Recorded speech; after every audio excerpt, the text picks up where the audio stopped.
Bueno, y estamos aquí con Fernando Cantero, militante del Movimiento Nacional Popular, hincha del Racing Club.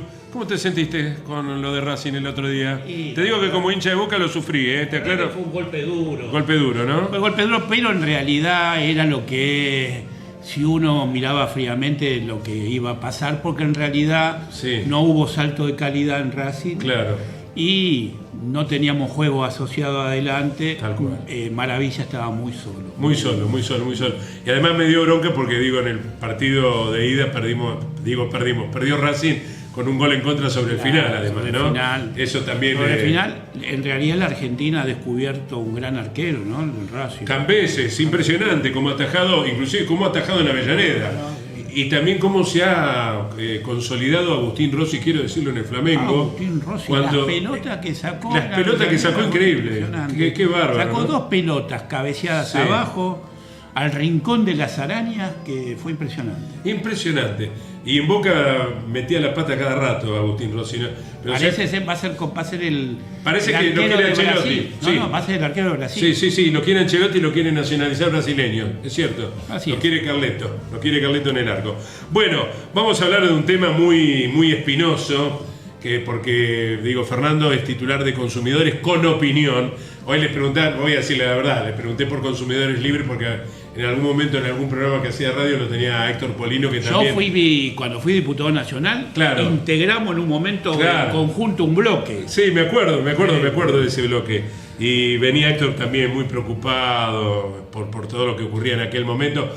Era recién los comienzos de Néstor. Inclusive Néstor le había propuesto un cargo, y un día él viene y me pregunta: Claudio, ¿acepto el cargo o no? Y mire, si acepta el cargo es un gesto patriótico de su parte, Héctor, pero bueno, yo no le puedo decir qué puede hacer usted. Para mí es un gesto patriótico, se acepta el cargo, le decía. Pero bueno, después Héctor decidió no aceptarlo. Bueno, contame cómo viene la vida de los argentinos en cuanto... Me contaste de datos muy interesantes, particularmente con el tema alimentos. El 2,1% de inflación es verdadero, pues ya la verdad estoy un poco cansado de eso. A ver, el INDE mide con una canasta del 2005, que ha cambiado muchísimo. Totalmente. ¿Sí? El consumo de los argentinos, el consumo del mundo y el consumo de los argentinos en particular cambió muchísimo. Claro. Por ejemplo, vos sabrás que vos tenés un peso totalmente diferente hoy en tu bolsillo de lo que es el gas y la electricidad. Totalmente. Porque han sacado los subsidios. Exacto. Vos tenés otro peso muy grande que es el de transporte. Claro. Antes ni medías el transporte. Era algo hoy cayó un 18% el transporte interurbano. Colectivos, trenes y subte. 18%. Quiere decir que terrible. Si había una persona que tomaba 2 transportes, uno lo hace caminando ahora. Exactamente. Inclusive el cospel de sub, yo digo el cospel, pero sabés que por eso la sube. 1.157 pesos me parece horroroso. Yo te voy a decir una cosa. La tarifa plena. Sí. La plena, que es, viste que vos cuando tomás 2 colectivos seguidos tenés una rebaja. Exacto, plena, subió en este año y 8 meses 1.100%. ¡Qué bárbaro! Entonces, obviamente que es un golpe al bolsillo terrible. Claro. De los trabajadores, están muy golpeados. La sensación es que vos las subes, las vas sumando cada 3 días. Yo viajo. Claro, yo también viajo en colectivo. Yo tengo que cargar toda la semana 10.000 pesos. Exactamente. Eso entonces es lo que te digo, 40.000 pesos. Claro. Es muy grande, por ejemplo, menos mal que los jubilados no pagan, por lo menos el subte, porque si tendrían que pagar para ir a algún lado, a la casa de sus hijos, al hospital o a trabajar, porque sabemos que muchos de nuestros jubilados tienen que seguir trabajando. La verdad que sería un golpe terrible. Bueno, viste que en Córdoba el pasaje del transporte urbano es 1.500 pesos. Pero el otro día, averiguando, fui a la escala de los interurbanos. Hoy un viaje a Río Cuarto, escuchá esto que es muy interesante lo que te voy a decir, sale 29 lucas. Un viaje de ida. Quiere decir que si gastás ida y vuelta a Río Cuarto, gastás 58 lucas. Si vos comparás con un viaje de un micro de larga distancia de Córdoba a Buenos Aires, gastás 80 lucas. Es terrible lo que se paga en Córdoba en pasaje. A Capilla del Monte te sale 15.585 pesos. Estamos hablando de más de 30.000 pesos, ida y vuelta. Es una barbaridad. ¿Cómo haces para pagar eso? Bueno, hay soluciones para eso. A ver. Hay soluciones que lo va a hacer el nuevo alcalde de Nueva York, pero que ya suceden en Europa. Por ejemplo, vos en Europa, en Bonn o en Berlín, vos declarás dónde vivís y dónde queda tu trabajo, y ese medio que vos tomás, colectivo, tren o subte, claro, es gratis. Mirá. Ese tramo es gratis, de ida y de vuelta. Que esa es la idea del nuevo alcalde de Nueva York. Es la idea del nuevo alcalde de Nueva York. Claro, exacto. Del mismo lugar saca la idea que hizo Berlín hace 2 años. Compró 2.500 departamentos. ¿Para qué? Para sacarlos en alquiler. ¿Para qué? Para regular el mercado. Claro. Yo esto lo vengo diciendo mucho de cuando era el legislador. Claro. Nosotros tenemos 10.000 propiedades, sí, que son herencia vacante en la ciudad de Buenos Aires. Sí. Se lo digo ya que está mirando el señor jefe de gobierno. Usted tiene bajo llave 10.000 viviendas. Saque la mitad a alquiler. Claro. Y de esa manera vamos a regularizar el precio del alquiler. Pero totalmente. Tenemos que crear una inmobiliaria de la ciudad de Buenos Aires, como tiene Sydney, como tiene Ámsterdam. ¿Sí? O sea, si nosotros creamos una inmobiliaria de la ciudad con 5.000 viviendas... Sí, conté esa modalidad, explícala. Claro, vos tenés la ciudad de Buenos Aires, sí, crea una inmobiliaria donde, sí, saca las propiedades que son herencia vacante. La herencia vacante es cuando muere una persona y no tiene herederos. Claro. Esa propiedad queda para el gobierno de la ciudad de Buenos Aires. Para el Estado, digamos, ¿no? Exactamente, para el Estado de la ciudad de Buenos Aires en este caso. Bueno, esas propiedades... Claro. Hay que sacarlas en alquiler, porque si vos las sacás en alquiler, vos empezás a regular el precio de los alquileres. Porque si yo te saco en la zona de Villa Urquiza, donde vos, sí, tenés 700.000 pesos, hoy un, sí, departamento de 2 ambientes, yo te saco un departamento a 350 o a 300 y te saco... no sé, 100 departamentos por ahí o casa, claro, a ese precio. Te regulo el precio para abajo enseguida. Pero claro. Entonces, acomodás a la gente, le das oxígeno a la gente. Mientras el Estado vuelve a construir, el que tiene que construir vivienda es el Estado, viviendas sociales. Total. En el peronismo, yo vengo del radicalismo irigoyenista, sí, en el peronismo se construyeron, en el primer y segundo peronismo, del 46 al 55, 5 millones de metros cuadrados. Exacto. Con lo que se siguió construyendo después, hasta los 70, estuvo cubierto la necesidad de vivienda. Totalmente. Pero ya hoy tenemos grandes problemas de 2 generaciones sin vivienda. Recuerdo, disculpame, porque no tenemos Estado. Claro, exactamente. Recuerdo allá por el 73, época de Cámpora, un sueldo de un empleado público, el alquiler entraba 10 veces. Claro. Es decir, si un empleado público ganaba 300 lucas, el alquiler salía 30. Te entraba 10 veces, hasta tenía la posibilidad de poder comprarte ese mismo departamento en aquella época. Por supuesto. Te lo sacaban a la venta, claro, y vos lo podías comprar. Claro. Hoy, lamentablemente, si no vuelve un crédito hipotecario como corresponde, o el Estado construyendo, porque, vos no podés, muchas familias no pueden pagar una cuota y mientras se espera que le entreguen el departamento dentro de 2, 3 o 4 años, pagar un alquiler. Las dos cosas no puede hacer. Claro. Entonces lo que hay que hacer es sacar viviendas sociales de muchos lugares que también van a regular la venta. Totalmente. Porque nosotros tenemos un mercado que está dolarizado totalmente. Absolutamente. Y tenés salarios que están en pesos argentinos. Era muy interesante lo que hizo Adolfo Rodríguez Sá, te estoy hablando cuando fue el periodo preelectoral, allá por 2003. Él dice que fue el primer fundador de una ciudad en el siglo XXI, que fue la ciudad de La Punta, del otro lado del Cerro de La Punta, de la capital provincial. Bueno, y se construyeron cualquier cantidad de viviendas donde se le otorgaba a los empleados públicos, según el rango de salario que tenían, créditos a 900 pesos, a 600 pesos y a 300 pesos a 30 años. Todavía hoy lo siguen pagando, ya están terminando de pagar, porque eso se dio cerca del año 2003, ponele que le quedan 7 años más y ya tienen su casa, ya son dueños de su casa pagando ahora chirolas. Tendremos que volver a un sistema así, ¿no? Parecido al de Adolfo. Pero por supuesto que hay que hacer eso, y además la Argentina lo puede hacer. Mira, yo te voy a decir una cosa. Vos estabas hablando del ALCA, sí, cuando entré a este estudio. En ese momento, que fue un hito histórico, yo estaba ahí. Estaba ahí, ¿no? Estuve en la cancha, fue una cosa muy emocionante. Sí, me imagino. Pero yo te voy a decir la verdad. ¿Vos sabés que la situación internacional hoy es más favorable para América Latina? ¿Te parece? Sí, señor. Sí. ¿Desde qué lugar? Desde el punto de vista económico. Ah, mira vos. Desde el punto de vista económico. Porque yo te quiero decir algo.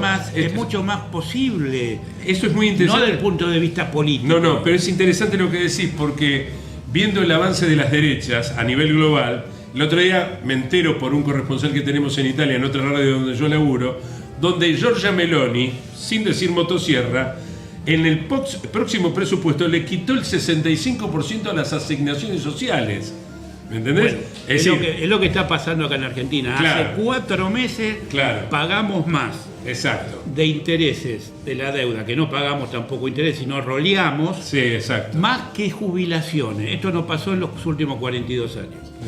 Pero yo te digo por qué la situación latinoamericana, digo, hoy económicamente nosotros con el litio, con el cobre, con los hidrocarburos, con los alimentos. Vaca muerta, digamos. Sí, no quiero hablar solamente de Argentina. Hoy Latinoamérica, si tendría una unidad, como la pensaron en ese momento Néstor, el comandante Chávez, como lo pensó Lula, hoy Latinoamérica estaría despegando muy fuerte, ¿no? Porque vos fijate que vos vas a necesitar el cobre, el litio, durante por lo menos 15 años sostenidamente, porque se viene el gran boom eléctrico de los automóviles y todo eso es algo que vos necesitás. Y digo, y no para ser productores solamente, sino productores integrales. Tanto Brasil como Argentina fabrican automóviles. Entonces nosotros podemos sacar el auto directamente eléctrico, no solamente el litio, no solamente la batería, sino el auto entero. Entonces, digo, Latinoamérica lamentablemente hoy cayó bajo la égida de los partidos de derecha en muchos lugares y estamos en ese problema. Si tendríamos nuevamente una vuelta a los partidos populares, Latinoamérica tendría un despegue económico mucho más grande. Bueno, en ese sentido Brasil se está transformando en una potencia con la incorporación de Brasil a los BRICS, ¿no? Los BRICS ha beneficiado a Brasil. Lamentablemente. Y muchas de las empresas radicadas acá en la Argentina, lo sabes muy bien, se fueron todas a San Pablo. Sí, no les quedaba otra. Pero es lo que nos va a seguir pasando ahora, porque la caída del consumo, volviendo al consumo de acá, es terrible. La caída en el último trimestre fue más del 6%, y eso es muchísimo. Muchísimo, en la caída de consumo. Entonces, muchas empresas van a terminar retirándose de la Argentina. Hoy leía un informe de la Ciudad de Buenos Aires que se considera clase media aquella familia tipo que puede reunir cerca de 2 millones de pesos. Hablaba concretamente de 1.997.000 pesos, ¿no? Bueno, pero vos fíjate que la canasta del jubilado, que es la que saca la Defensoría del Pueblo, a agosto era de 1.580, de 1.500.000. Claro. 1.500.000. Sí, más o menos. Más o menos. Entonces, ¿qué jubilado? Ni siquiera 2 jubilados. No, una pareja olvidate. de jubilados con la mínima llegan ni a la mitad de eso. No, olvídate. Pero hoy estamos en una situación muy complicada.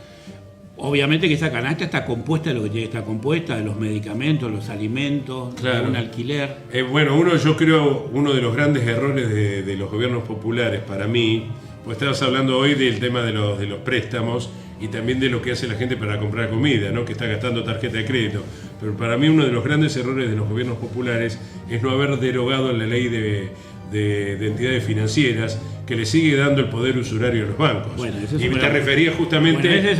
la creditocracia, se llama esto. Hay un libro muy interesante que se lo recomiendo de Audevac, no me acuerdo el... Bueno, no importa, creditocracia. Creditocracia, digo, porque en realidad es una manera que vienen manejando Estados Unidos y que hoy en la Argentina está haciendo furor. Hoy la gente vive atado al plástico y está presa de ese plástico, porque como te decía anteriormente, ya el 45% de los alimentos se compra con tarjeta de crédito, y la mitad de ese 45% lo compra a plazo. Vos cuando empezás a pagar tus alimentos en 2, 3 y 4 cuotas, quiere decir que en pocos meses vas a entrar Vas haciendo una rueda. Claro, en un roleo de que terminas primero pagando el mínimo de la tarjeta y después tenés que ir a refinanciar. Claro, ¿y cuánto incumplen con el pago de la tarjeta? Porque también está sucediendo eso, bueno, que hay gente que pasan 2 o 3 meses que no puede pagar la tarjeta. Hay un 6% de morosidad. De morosidad. Que algunos crean que 6% es poco y es una barbaridad. No se conoció ni siquiera en el 2001 esa cantidad de morosidad, ese porcentaje. Entonces, digo, es muy grave el tema de lo que está sucediendo en Argentina. Socialmente hoy estamos peor que en el 2001. Claro. Desde el punto de vista del consumo, desde el punto de vista... Digo, un problema muy grave que tenemos es que hay gente que no está comprando los medicamentos que necesita. Bueno, sí, gracias. Digo, no es mentira eso de que hay gente que tiene que elegir entre comer o tomar los remedios. No, claro que no. Y eso es muy grave, no se puede obviar y los sectores populares, como vos decís, cuando volvamos... Vamos a encontrar una Argentina muy destruida. Ayer decía Pablo Iglesias. Sí. Estaba mirándolo a Pablo Iglesias. El ex diputado de Podemos. De Podemos. Él decía, progresistas, lo de Nueva York no fue un triunfo de ustedes, fue un triunfo de los rojos. Claro. Porque los progresistas, en realidad es un gran problema. Es un gran problema. Nosotros, los que venimos del radicalismo sabemos que es un gran problema. Más del radicalismo irigoyenista. No, irigoyenistas somos nacionales y populares. Por eso pero digo. los que venimos de esa cosa progresista chirla, que tienen menos definición que un crayón. Sí, es cierto. Pero hay muchos progresistas que se han volcado a la derecha más rancia, quiero decirte, ¿no? Bueno, ya, por ejemplo... Vos sabés a qué me refiero. De Loredo nunca fue ni siquiera progresista. No, olvídate. Directamente entró por la... Y más siendo el yerno del comisario Aguad. Sí. Además, un filósofo manejando un colectivo lo definió como sorete, claramente. Entonces, digo... pero, digo, a ver... ¿Qué quería decir Pablo Iglesias? Hay que ser más contundentes. Claro. Hay que ser más contundentes. Claro. Tenemos que crear una empresa nacional de alimentos. Totalmente. Tenemos que crear yacimientos de litio fiscales. Tiene que haber otro general Mosconi. Claro. Tiene que venir otro general sabio, como con Perón y Creogá del Estado. O un Pistarini. Pero sí. Pero claro, obvio. Tuvimos uno, Julio Devido. Claro, pero sí, está bárbaro. Pero tenemos que venir y empezar a crear todas esas cuestiones que le van a mejorar la vida a los argentinos. Claro. Digo, porque la verdad, uno gobierna para mejorarle la vida a los argentinos, como dirían los compañeros peronistas, para la felicidad del pueblo. Totalmente. Entonces digo, si no gobernamos para eso, si nosotros creemos que gobernar es una tabla de Excel, a ver si nos cierran los números, y además garantizarle los negocios a nuestros amigos, o a los amigos del poder, eso no es gobernar. ¿Sí?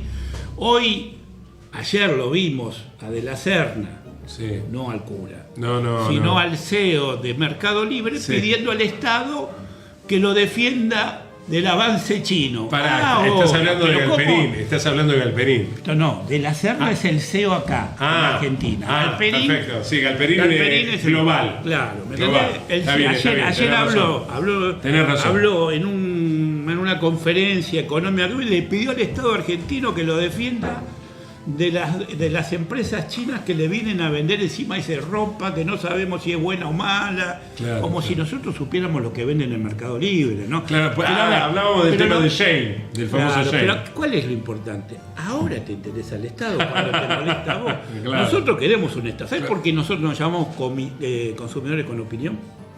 En realidad sale de un libro de José Luis Coraje, un economista argentino, que él dice: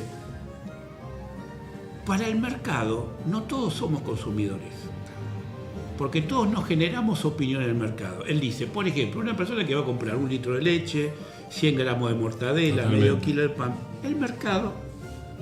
para el mercado no existe. Claro. Existen los que compran bienes durables para arriba. Por ejemplo, un LED, una moto, un departamento, ¿entendés? Y el mercado mide eso. Los que compramos leche, mortadela, pan y esas cosas, el mercado no lo lee. Somos fantasmas, somos entes. Digo, nuestra meta como asociación en este tema es darle voz a los que no tienen voz. Totalmente. Digo, porque son consumidores también, pagan el impuesto que más recauda Argentina. El 34% de la recaudación de impuestos IVA. Todos los demás vienen por abajo. Claro. Entonces, ¿quién los paga eso? Los más pobres. Los más pobres, exactamente. Los pagamos nosotros, no los pagan los más ricos. Claro. Es totalmente regresivo. Entonces, si nosotros no tenemos. Bueno, lo ideal sería entonces, Fernando, perdóname que te interrumpa, lo ideal sería quitar el IVA a los alimentos. Pero por supuesto. Es la manera. En el momento que nosotros podamos crear una empresa nacional de alimentos, ¿entendés? Sí. Nosotros vamos a poder empezar a bajar el IVA. Claro. Bien, cuando nosotros recuperamos, no te digo todos los puertos del Paraná, pero parte de los puertos del Paraná. Muy bien. Si nosotros hoy tuviéramos la empresa que en un momento la íbamos a tomar. Vos decís Vicentín. Y hubiésemos defendido la soberanía alimentaria. Sí, claro. Hubiésemos empezado, entonces empiésemos a hacer todas estas cosas que tenemos que hacer, que el yacimiento del litio fiscal, de la empresa nacional de alimentos, recuperar un montón de cosas, tenemos que hacer muchas cosas en los hidrocarburos, tenemos que controlar mucho más lo que es la ley, el código minero de la época del menemismo, hay que derogarlo. Hay que recordar que hay 2 leyes de reforma laboral que están en función de fines de la década de los 90, que además le sacaron a varias empresas que no pagan ya más aportes patronales. Entonces, la verdad, desde hace mucho tiempo tuvimos esas 2 leyes que no crearon trabajo, tuvimos un momento en ese momento que fue 25% de desocupación, vamos en camino lamentablemente a tener eso, y eso no lo soluciona una reforma laboral como la que propone este gobierno, sino una reforma laboral que lleve el trabajo a 6 horas. Sí, exacto. Como ocurre en Europa. Los holandeses laburan 5 horas y media por semana. Y el día viernes no trabajan. No trabajan 4 de los 5. Viernes, sábado y domingo. Recreación. Exactamente. Fernando, la última, rápidamente. ¿Cómo ves el escenario después del triunfo, del fascismo acá en la Argentina? ¿Cómo lo entendés? ¿Cómo lo desmembrás? ¿Qué lectura haces de eso? Mira, la primera lectura que hay es que yo creo que la gente votó por miedo. Por miedo. Claro, la verdad que nosotros hablamos mucho, después del 26 la que se viene, el dólar a 2.500, y la gente votó por miedo. Digo, si vos haces una lectura rápida, vos fijate, no hay ningún loco más de derecha que fuera a golpear la puerta de los cuarteles después del 83. Es cierto. Y la verdad que la gente, después de lo que sufrió en el 2001, no quiere volver a sufrir eso porque sufrió mucho. Entonces también tiene un poco de miedo. Entonces creo que el voto estuvo condicionado en parte por eso. Un voto vergonzante, ¿no? Pero también creo que los sectores populares no somos contundentes. ¿Me entendés? Claro. No somos contundentes en lo que tenemos que decir y hacer. Por ejemplo, todas estas cosas que se discuten acá, que discuten ustedes, hay que ponerlas en práctica y ofrecérselo a la sociedad. Exacto. Y además otra cosa más. Yo vengo de un partido que ha desaparecido, que va a tener 3 diputados. Va a tener 3 la diputados, Unión Cívica Radical, exactamente. Que desde 1916 ha tenido mucho más que eso. Claro. Yo les aconsejo a mis compañeros peronistas que no terminen de la misma manera por internas que son totalmente, no llevan a ningún lado. Sí. Hay personas que tienen que saber cuándo le toca retirarse. Es cierto. Retirarse no digo que se vayan a la casa ni queremos jubilar. Ni jubilamos nada. Pero saben que ya activamente no tienen que tener el dedo de querer poner ellos los candidatos. Y además, los candidatos, porque esto le pasó al radicalismo, no se eligen más en un cuarto. Lo tiene que elegir la sociedad, el pueblo. ¿Hablamos de pueblo? El pueblo tiene que elegir los candidatos. Bueno, yo soy de la idea que el pueblo tiene que deliberar y gobernar. Así es. No, democracia popular, Democracia popular. Fernando, un gusto grande tenerte. No, por favor, el gusto fue mío. Gracias por venir.